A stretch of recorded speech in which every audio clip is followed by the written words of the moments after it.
Je m'appelle Agnieszka, je suis vierge consacrée vivant dans le monde. Je voudrais vous faire ce témoignage en tant que porte-parole pour mes consoeurs qui m'ont partagé leurs réflexions personnelles sur le sujet.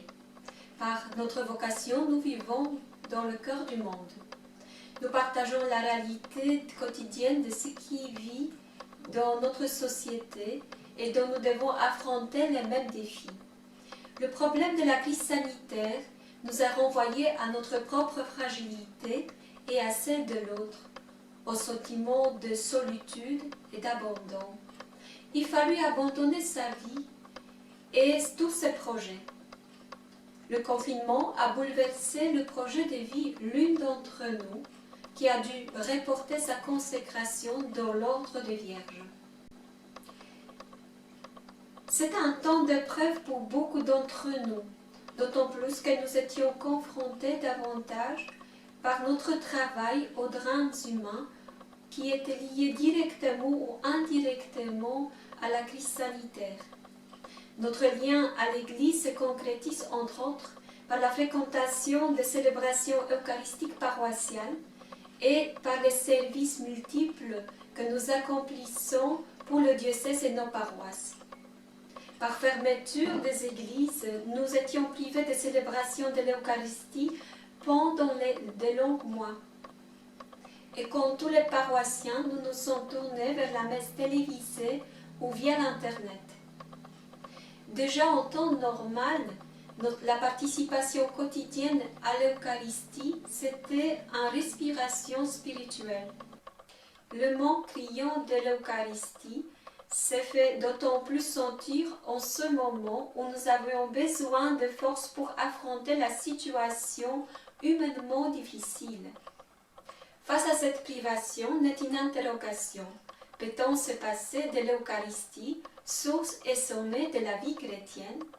L'enjeu était de maintenir vive le désir de recevoir Jésus qu'on est privé longtemps et de ne pas se décourager.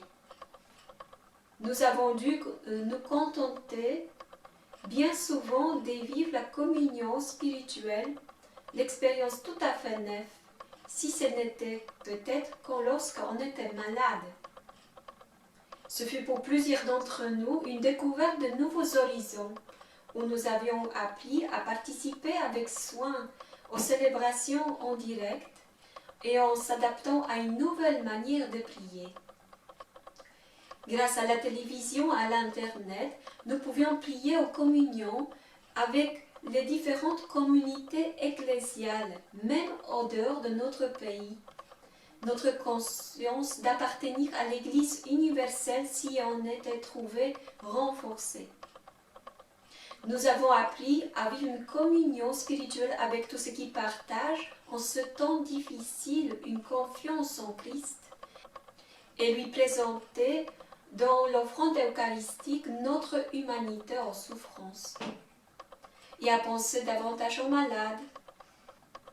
On ne peut pas dissocier l'Eucharistie et la vie concrète de chacun de nous. On se pose constamment la question sur la vocation de consacrer dans le monde. Cet appel qui unifie toute notre vie et les relations aux autres. Notre mission de consacrer a été réaffirmée dans cette tension eschatologique où on pointe le doigt vers le royaume. On cherche en tout à apporter une lumière d'espérance, tout en étant enfoui au plus profond de la pâte humaine. Et c'est dans la vie quotidienne que nous avons expérimenté qu'au cœur d'épreuve, le Seigneur est présent et qu'il nous donne la force pour la traverser. De plus, il est présent en nos frères, en chacun, comme il se fait voir de manière sacramentelle dans le Saint-Sacrement. En partageant leurs peines, en entrant en communion avec eux, c'est en Christ lui-même qu'on s'unit. Nous avons aussi redécouvert la communion spirituelle entre nous dans l'ordre des Vierges, en renforçant des liens avec nos consoeurs via nos réunions par Skype ou en présentiel, en faisant plus attention l'une à l'autre, car c'est aussi nous qui nous formons le corps du Christ. Nous avons appris à faire de notre vie une Eucharistie, rendre grâce pour grâce au Seigneur. Cette épreuve nous a menés au changement de nos regards et nos attitudes intérieures sur la manière de vivre de l'Eucharistie et des relations aux autres. Car pour Dieu, il n'y a pas d'obstacle, sauf notre propre liberté. Et il peut agir au-delà des structures visibles. Il faut donc s'ouvrir à la nouveauté de son action. Car c'est lui qui conduit son épouse au désert, mais c'est également lui qui prend soin d'elle.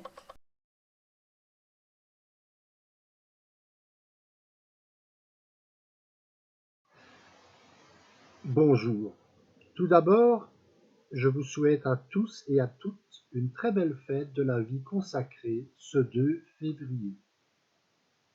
Je suis le Père Simon et je vous parle depuis le monastère bénédictin de Chevetogne. Quelle a été l'incidence du Covid sur la célébration et sur la compréhension de l'Eucharistie chez nous? Sans doute que ma réponse sera différente des expériences faites ailleurs dans d'autres communautés. Comme vous le savez, à Chevetogne, la célébration de l'Eucharistie s'accomplit selon 2 rites liturgiques, latin et byzantin. Et cela dans une perspective de prière pour l'unité des chrétiens et pour la réconciliation entre l'Orient et l'Occident. Nous avons 2 églises. Dans l'une, nous célébrons la messe latine en français, mais souvent avec les chants en latin et en grégorien. Et dans l'autre église, l'église byzantine, nous célébrons la liturgie de Saint Jean Chrysostome en slavon ou en grec. Et comme nous sommes une communauté contemplative masculine, au sein de laquelle il y a un certain nombre de prêtres, nous n'avons jamais été privés de la grâce de l'Eucharistie quotidienne durant tout le confinement. Deo gratias. Bien sûr, des mesures sanitaires ont été prises. Ainsi, au rite latin, le rite du baiser de paix a été aménagé et la communion au calice a été réservée aux seuls célébrants principaux. Dans le rite byzantin, dans lequel la communion sous les 2 espèces est donnée à tout le monde à l'aide d'une cuillère, nous avons utilisé des cuillères en bois individuelles, différentes pour chaque communion, ces cuillères étant ensuite brûlées. Quel sera l'avenir? On ne le sait pas encore. Certaines précautions sans doute subsisteront. Cependant, beaucoup chez nous espèrent bien qu'au rite latin, la communion sous les 2 espèces, avec son riche symbolisme liturgique et sacramentel, pourra reprendre sous une forme ou sous une autre. Mais sinon, nous n'envisageons pas ici, dans l'avenir, célébrer l'Eucharistie de manière très différente de celle qui était la nôtre avant la pandémie.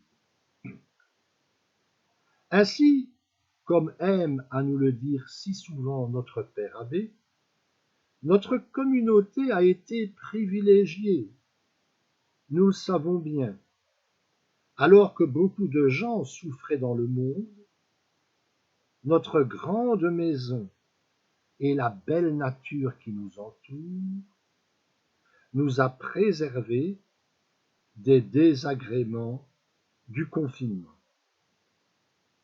Mais nous devons nous sentir solidaires des gens qui souffrent des conséquences de la pandémie et de la dictature sanitaire qui s'est instaurée par la force des choses. Et nous intercédons dans notre prière à toutes ces intentions. La chance que nous avons eue de pouvoir continuer à célébrer l'Eucharistie nous a fait prendre conscience que ce sacrement d'amour est essentiellement une grâce, un don gratuit de Dieu, que nous n'avons aucunement mérité, et que le fait de n'en avoir pas été privés est un appel pour nous à la gratitude et à un surcroît d'amour et de profondeur spirituelle. Espérons que cette année verra la fin de la crise et qu'une nouvelle page de l'histoire de l'Église chez nous pourra s'écrire.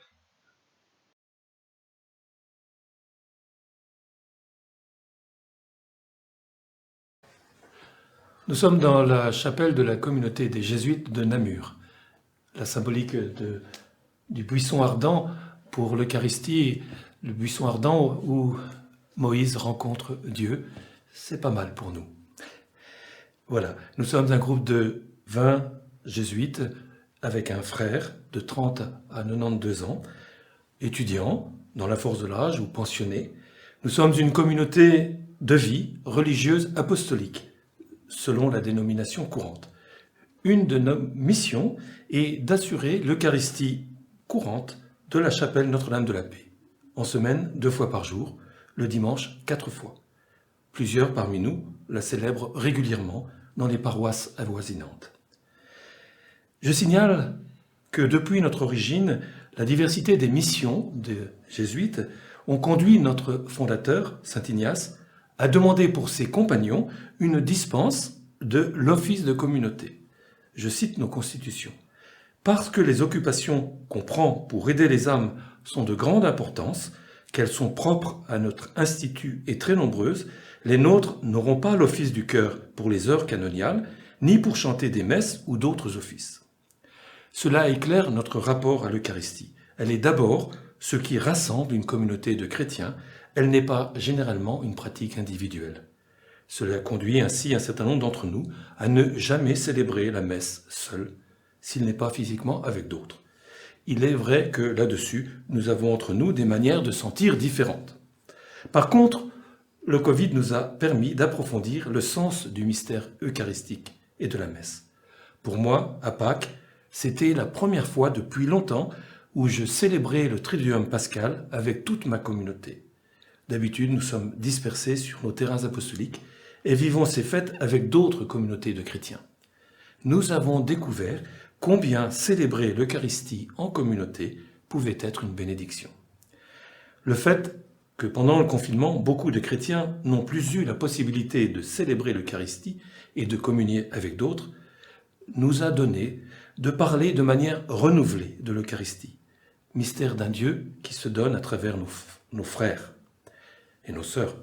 Des familles ont appris, parents et enfants ensemble, une prière qui par là devenait eucharistique. C'était la réalité de ce que le Concile Vatican II appelait l'Église domestique, où les parents doivent, par la parole et par l'exemple, être les premiers à faire connaître la foi à leurs enfants. L'Eucharistie est bien sûr une nourriture, comme Jésus le dit en Saint Jean, qui mange ma chair et boit mon sang, demeure en moi et moi en lui. Cette nourriture est signifiée dans le pain et le vin, bien sûr, au cours de la messe.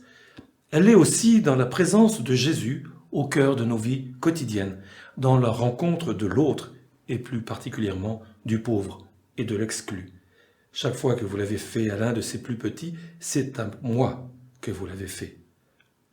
On sait que dans l'évangile de Jean, c'est le lavement des pieds qui prend la place de l'institution de l'Eucharistie. Ainsi, le Covid nous a donné avec d'autres, pasteurs, théologiens, laïcs, de nous expliquer là-dessus et d'inviter ceux qui se disaient privés de la messe à sortir de la plainte et à développer une démarche de solidarité. Enfin, pour un certain nombre de chrétiens, l'Eucharistie est la seule manière de prier. Le Covid nous a rappelé une de nos missions, qui est d'apprendre qu'il y a une autre manière de prier, avec la parole de Dieu, dans l'Écriture et dans la vie. Découvrir la méditation et la contemplation de la Bible pour écouter ce que nous dit Dieu dans sa parole, apprendre la prière d'offrande du matin et de relecture du soir. C'est la spiritualité du MEJ, le mouvement eucharistique des jeunes. Et c'est ainsi que lorsque les messes ont été interdites à Pâques et à Noël, nous avons préféré diffuser des méditations sur la parole de Dieu que de téléviser des messes que les gens auraient trouvées de toute façon sur le web. Ainsi, pour la nuit de Noël, nous n'avons pas proposé de messe vidéo transmise sur le web, mais un temps de vigile suivi de la lecture de l'évangile de Noël et d'un commentaire.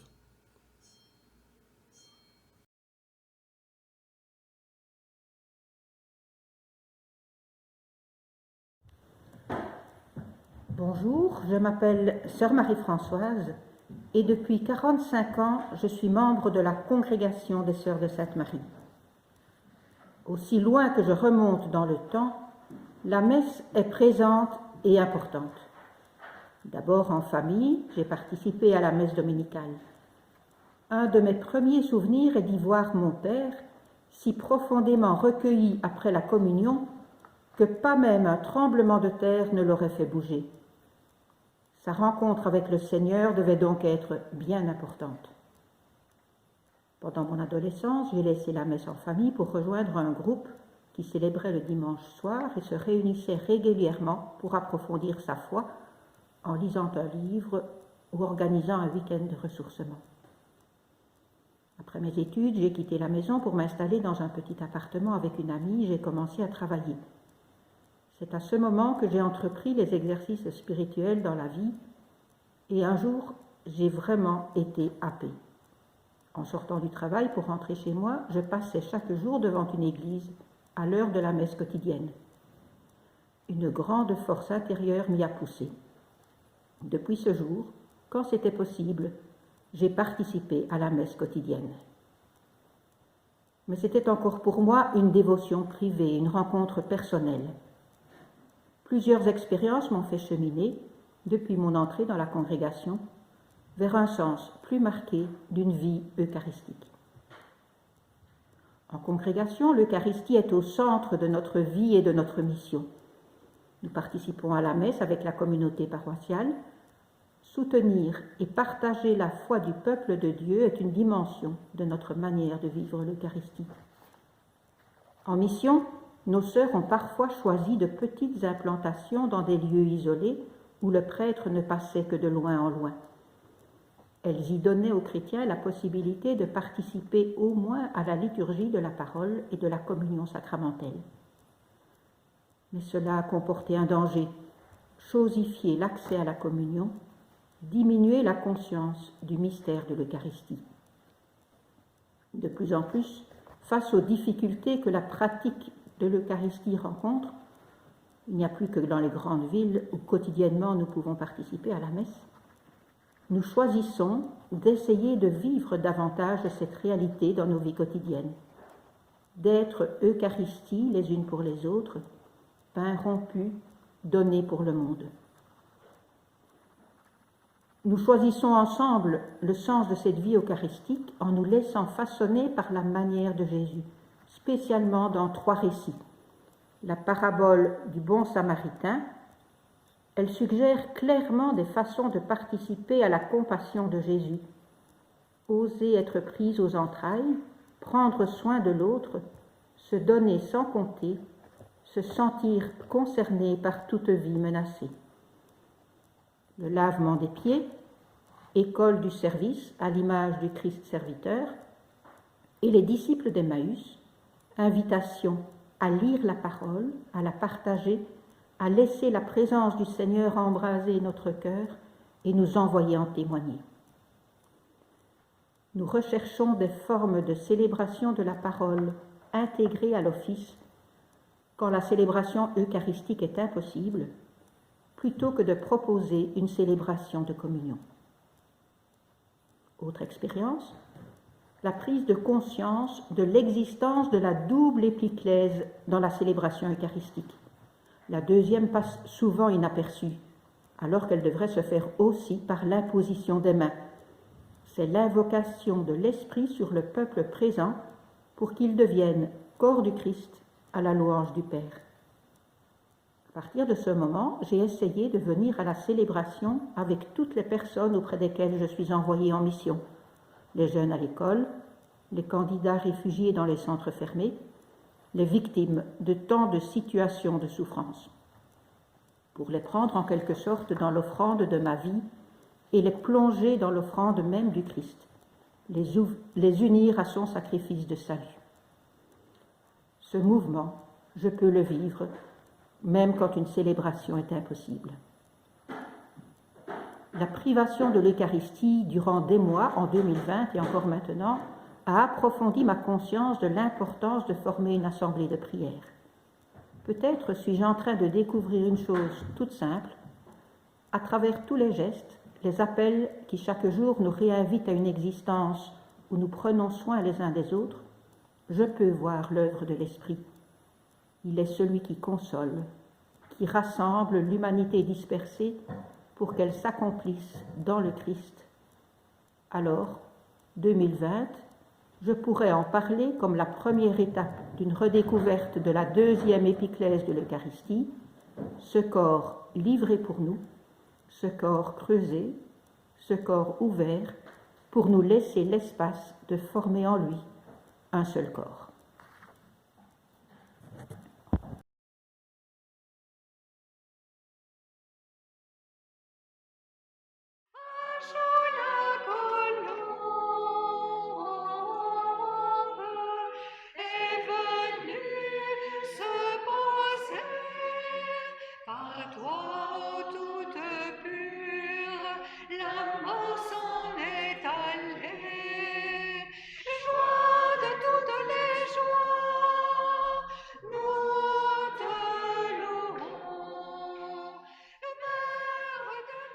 Bienvenue chez nous, la communauté des Béatitudes à Tilchâteau.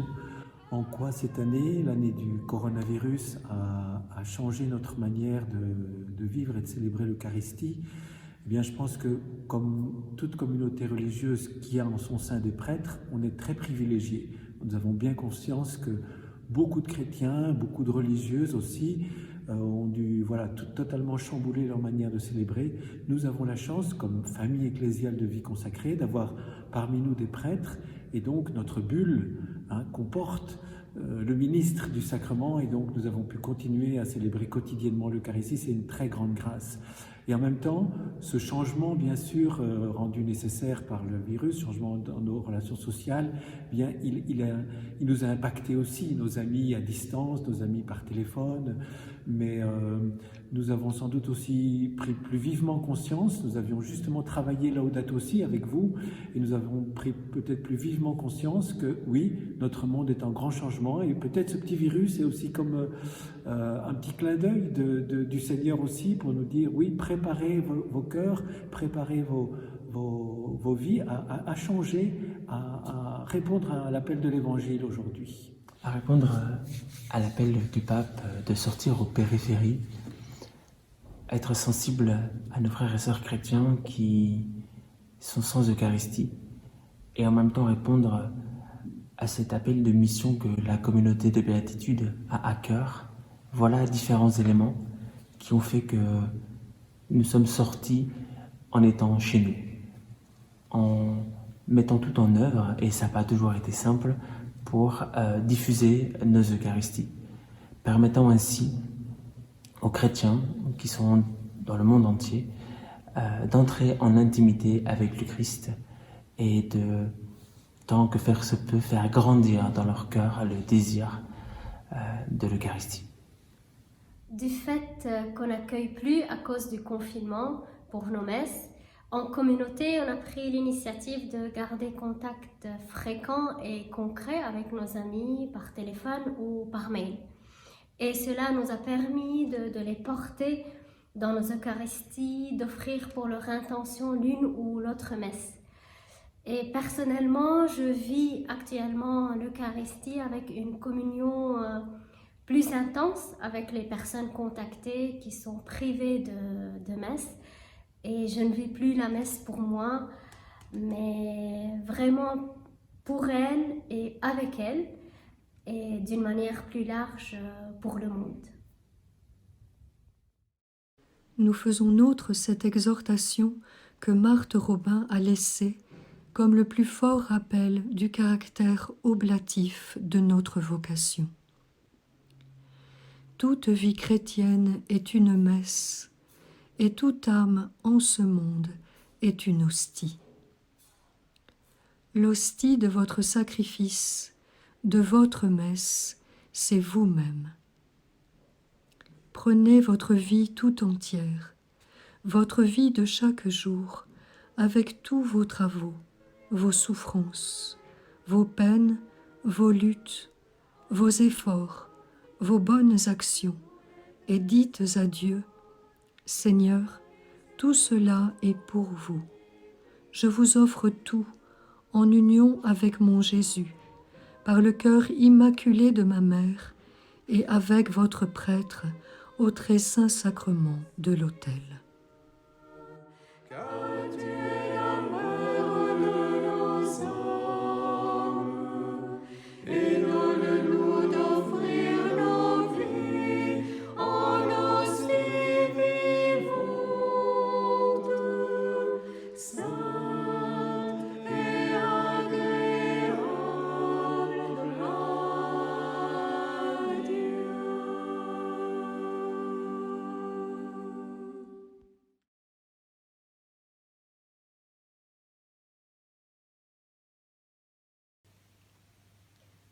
Bonjour, je suis sœur Bénédicte, sœur de la doctrine chrétienne, en communauté à la maison de l'accueil à Borin. Heureux sommes-nous de nous rencontrer autrement aujourd'hui pour écouter, échanger, partager communautairement, tous reliés. Nous sommes là aujourd'hui pour célébrer le don de la vie consacrée. Le pape François nous le dit et le redit, c'est votre vie qui doit parler, une vie dans laquelle transparaît la joie et la beauté de vivre l'Évangile et de suivre le Christ. Nos constitutions, sœurs de la doctrine chrétienne, affirment que l'Eucharistie est l'acte central de nos journées, l'acte essentiel de la vie communautaire. Nous le savons tous, par expérience, que l'Eucharistie nous donne la grâce unique pour pouvoir vivre chaque journée, chaque événement et chaque instant en mémoire de Jésus. Sommes-nous vraiment toujours conscientes de ce grand mystère de foi et d'amour, de notre communion intime et universelle à l'offrande de Jésus? Nous frôlons le danger de la routine. Et le jour où l'Eucharistie nous manque, le centre de notre vie s'écroule-t-il? L'essentiel passe-t-il au non-essentiel?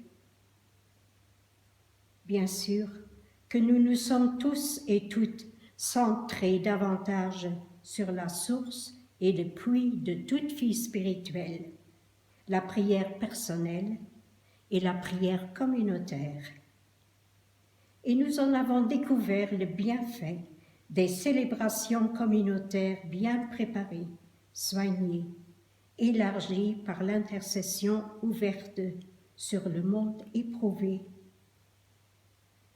Par la parole méditée et partagée, nous avons approfondi le trésor de la parole de Dieu. Elle est vivante et efficace, et elle appelle notre réponse. Aux communs des pasteurs, l'hymne nous fait chanter « Ses volontés sont accomplies quand tout devient Eucharistie ». Une invitation à faire de notre vie une célébration. Et célébrer la vie, c'est l'accueillir, surtout quand elle est fragilisée. C'est l'accompagner dans sa croissance et son vieillissement. C'est reconnaître que toute vie peut chanter la gloire de Dieu et s'offrir joyeusement dans le service ou la rencontre. Privés de l'Eucharistie, nous vivons la communion fraternelle pour témoigner ensemble de l'espérance qui est en nous. Nous sommes au service de la vie, au service de la communion. Privés de l'Eucharistie, nous restons des êtres eucharistiques, car nous sommes le temple de l'Esprit Saint. Jésus nous dit, « Si quelqu'un m'aime, il observera ma parole, et mon Père l'aimera. Nous viendrons à lui et nous établirons chez lui notre demeure. » Et encore, « Voici que je me tiens à la porte et je frappe. Si quelqu'un entend ma voix et ouvre la porte, j'entrerai chez lui et je prendrai la scène avec lui et lui avec moi. » Le temps de Noël nous le rappelle, Dieu dresse sa tente en nous. Toute privation, tout manque creuse un désir. Le désir de vivre l'Eucharistie avec l'Assemblée, retrouver la messe, table de la parole de Dieu et du corps du Christ, où nous sommes instruits et restaurés. Désir d'être attiré, entraîné dans le grand mystère de l'amour, sacrement du salut. Désir de faire Église, de se retrouver à la source de toute vie, avec et autour de nos prêtres, davantage serviteurs encore en ce temps d'épreuve. Beaucoup d'entre eux se montrent passionnés de leurs frères et sœurs, passionnés de l'Église, parce que passionnés de Dieu. Ils ont voulu rester proches, en étant créatifs et inventifs, pour garder en éveil la flamme de l'espérance et le désir de communion. Nous leur devons toute notre reconnaissance et l'appui de notre prière. N'est-ce pas un appel à faire mieux route ensemble vers un nouveau visage d'Église? Eucharistie festive ou sobre? Moi, personnellement, j'ai redécouvert la place importante de la parole. Ma mère et mes frères, ce sont ceux qui écoutent la parole de Dieu et qui la mettent en pratique. C'est là que je suis chez moi. C'est là que je demeure. C'est là ma vraie famille, nous dit Jésus. J'ai redécouvert en moi le désir de la simplicité des repas que Jésus partage avec ses disciples. La scène, cadre sobre, table dépouillée, rien que du pain et du vin, mais lieu de l'extrême amour pour nous. Jésus a désiré, d'un ardent désir, manger cette Pâque avec nous. Et puis Emmaüs nous montre l'importance de la parole longuement écoutée, échangée, avant la fraction du pain. Mais je pense surtout Au moment lumineux après la pêche miraculeuse, Jésus invite ses disciples fatigués. « Venez, les enfants. » Le repas qui les attend n'est pas fait de leurs efforts. Tout est prêt. Ils sont seulement invités à y participer en le complétant par les produits de la pêche abondante que Jésus leur a d'ailleurs donnée. Rencontre toute simple d'un déjeuner. Oui, je porte en moi le désir de vivre en chaque Eucharistie cette simplicité, cette proximité de Jésus, son humanité profonde qui nous attire sur l'autre rive.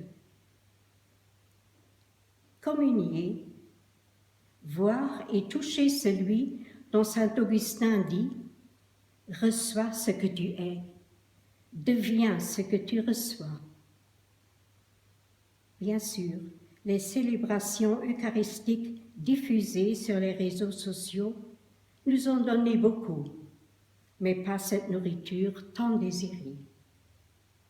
Vivant aux communautés de la doctrine chrétienne à Beaurain, j'ai la chance et la grâce de participer chaque jour à la messe des sanctuaires ou de la paroisse. Ainsi, la reprise de l'Eucharistie m'achemine vers le port de mon grand désir. Un hymne de Pâques nous invite ainsi. Prenez son corps dès maintenant. Il vous convie à devenir Eucharistie. Et vous verrez que Dieu vous prend, qu'il vous héberge dans sa vie et vous fait homme de son sang. Oui, heureux sommes-nous d'être invités au festin des noces de l'agneau. Je termine par un verset du psaume 83. Heureux les hommes dont tu es la force, des chemins s'ouvrent dans leur cœur. Et quand ils traversent la vallée de la soif, ils la changent en source. Nous en avons fait l'expérience heureuse.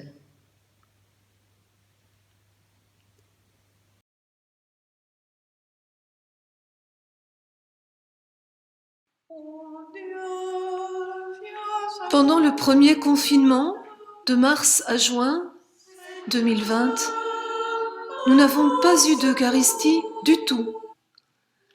Mais nous n'étions pas privés de la parole. Nous n'étions pas privés de la présence du ressuscité au milieu de nous.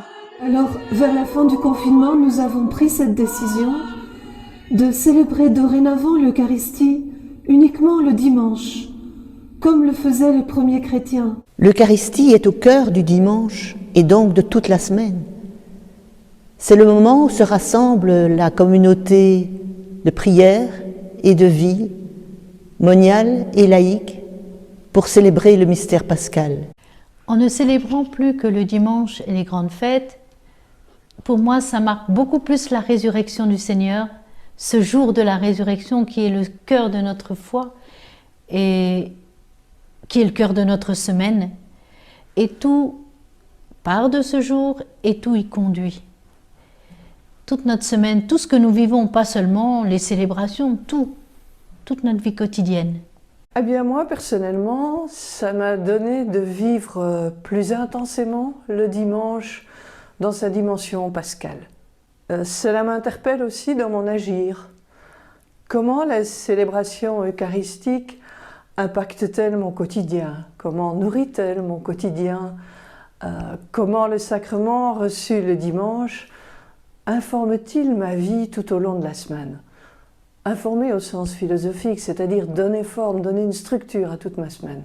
L'Eucharistie a retrouvé sa place originelle, c'est-à-dire le dimanche. Elle n'en est que davantage mise en valeur. Parallèlement, nous avons redécouvert l'importance de la liturgie des heures dans notre vie de moniale bénédictine. En effet, la célébration de la liturgie des heures est notre première mission. Nous sommes mandatés par l'Église pour prier aux intentions du monde, des proches et des lointains. Sœur Jean-Baptiste, quand tu es entré au monastère, est-ce que tu t'attendais à voir l'Eucharistie tous les jours? C'est une chose à laquelle je n'avais pas pensé, parce que j'ai découvert la vie monastique à travers l'office, à l'occasion d'une célébration de vêpres, et je me suis dit, c'est une vie comme ça qu'il me faut pour moi. Et après, j'ai pu penser du tout à l'Eucharistie, et j'ai vécu la vie monastique, et c'est simplement ici, au moment où on a reposé la question Eucharistie et office, que d'un seul coup, pendant l'office, ça m'est venu, mais c'est pour ça que je suis rentrée. Et c'est tout simple. Pendant les jours ordinaires de la semaine, nous n'avons donc plus la célébration eucharistique, mais nous avons une liturgie de la parole qui reprend les textes du jour et nous met ainsi en communion avec l'Église universelle. Cette liturgie de la parole est animée chaque jour, soit par une sœur de la communauté, soit par une personne proche de la communauté. Ça peut être un prêtre de passage ou un laïc. Ça peut se faire aussi à travers l'application Zoom pour des gens qui ne sont pas présents sur place, mais qui participent à fond à notre liturgie. Aujourd'hui, nous fêtons aussi Saint Hilaire, évêque de Poitiers, qui accueillit à Poitiers Saint Martin. Oui, et tout chrétien peut lire la parole, tout chrétien peut la commenter, tout chrétien peut s'en nourrir, et même il doit s'en nourrir. C'est le pain quotidien qui nous est donné. Quand on prie le Notre Père, donne-nous le pain quotidien, c'est celui-là aussi fondamentalement, pas seulement l'Eucharistie. Arrivé assez récemment dans la communauté d'Urtebis, je découvre ainsi la communauté telle qu'elle est réellement. Nous apportons le pain de nos vies, nous partageons le pain du Seigneur. J'aime beaucoup la notion de viatique, du pain pour la route, nous dirons pour la semaine. Ainsi, nous repartons avec au cœur la présence et la force du Seigneur. Nous voudrions retrouver le sens profond de l'Eucharistie, qui est comme un rendez-vous du ressuscité avec son Église. C'est lui qui nous convoque, c'est lui qui nous appelle.